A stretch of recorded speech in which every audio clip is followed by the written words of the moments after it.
This is a Federal News Network podcast. Lawmakers are once again proposing changes to telework and remote work for federal employees. The newly introduced Telework Reform Act would set some new reporting requirements on the government's workplace arrangements. The bipartisan legislation is somewhat of a deviation from the goals of the Show Up Act from earlier this year.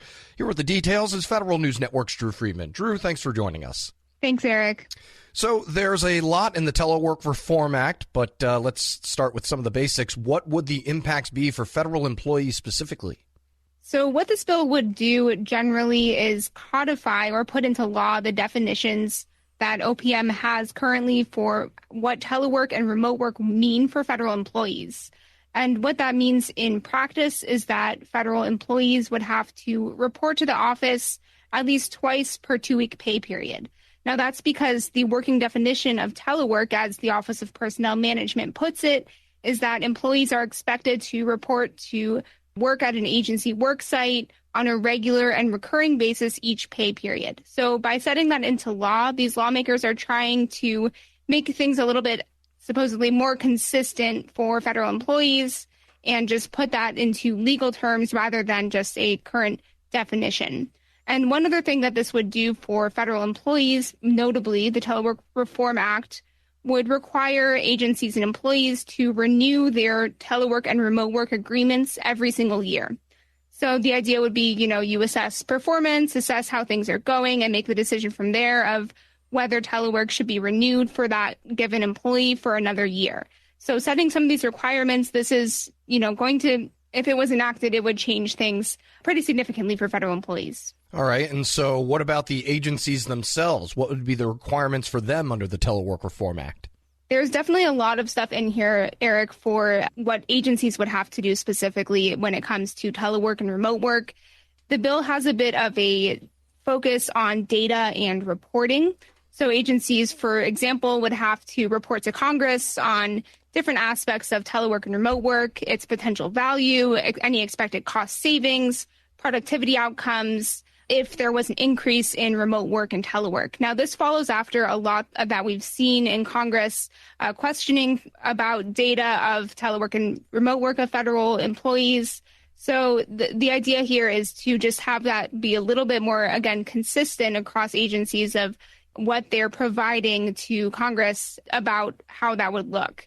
In addition to that report to Congress, agencies would also be required under the Telework Reform Act to identify different job classifications that would benefit from remote work opportunities. So this is looking at, maybe trying to diversify what types of jobs make sense for telework and remote work. Of course, many federal employees do have to report in person just because that's what makes sense with their position.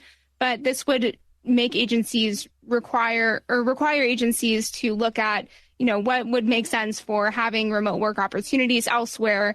And that would, in a sense, the lawmakers are hoping also diversify the candidates that are coming into those positions. For example, geographically, you can have more people work from, anywhere you want if you have a remote work job.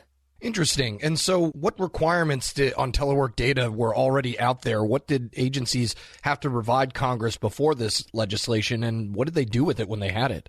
Right. So there are already requirements on telework data and reporting that do exist. And again, the Telework Reform Act, this bill has just been introduced. So it's, this is all just a proposal from lawmakers. It's from Senators Langford and Sinema. So if it was enacted, it would try to kind of scale up the amount of data and reporting requirements that exist. But the ones that do already exist from the Office of Personnel Management, they do an annual data call, as they call it, to all these agencies who have to report to OPM on how many teleworking and remote working employees there are and other information on their telework and remote work programs. OPM then compiles that information and provides it to Congress. And this happens every single year since the Telework Act of 2010 was passed. But in those years that OPM has been sending these reports to Congress, you've seen some lawmakers not satisfied with the level or detail of the data that is coming from different agencies. So, for example, in OPM's report, they note that a few agencies aren't able to provide information either due to the classified nature of their work or because accurate records of teleworking and remote working employees aren't available. So that's caught the attention of a lot of members of Congress, particularly House Republicans, who have called on agencies to provide a lot more detailed and nuanced approach to data collection on their telework and remote work programs. We're speaking with Federal News Network reporter Drew Friedman about the Telework Reform Act. Now, the bill also focuses on recruitment of military spouses, something that should make it a little bit more popular. How would that aspect of the bill work if it was enacted? The one aspect of the bill that this does address is that under the Telework Reform Act, agencies would be able to appoint military spouses of law enforcement officers and veterans as well, to remote eligible federal jobs outside the competitive hiring process. So the idea is give agencies a little bit more flexibility and be able to bring in military spouses more easily to the federal workforce. This follows after, there's a lot of efforts to bring more military spouses into the government. It's something that the Biden administration pushed on agencies earlier this year to use a flexibility that already actually exists for federal agencies. There's a military spouse hiring authority that, in the same idea, lets agencies forgo the traditional hiring procedures that they have for most positions and more easily or more flexibly hire military spouses. There's been some concern that authority is being a little bit underused. So this idea here with the bill would be to specifically focus on potential remote opportunities for military spouses. And the lawmakers who introduced the bill say that it's being made because military spouses and military families generally have to move around a lot. So the idea of remote work is very appealing to military spouses who may not be in the same place for more than a couple of years at a time. Gotcha. Now, this issue has been kind of fermenting ever since we came out of the pandemic. Aside from this bill, what else has Congress been saying about federal employees teleworking?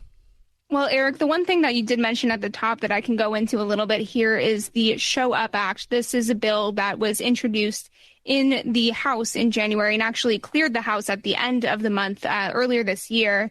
The idea there was the House lawmakers at least House Republicans are looking to return federal employees to pre-pandemic work arrangements and largely scale back the level of telework that we see currently for federal employees. Under that legislation, agencies would have the opportunity to expand telework, but only if they could prove or certify that it would have a positive effect on work performance.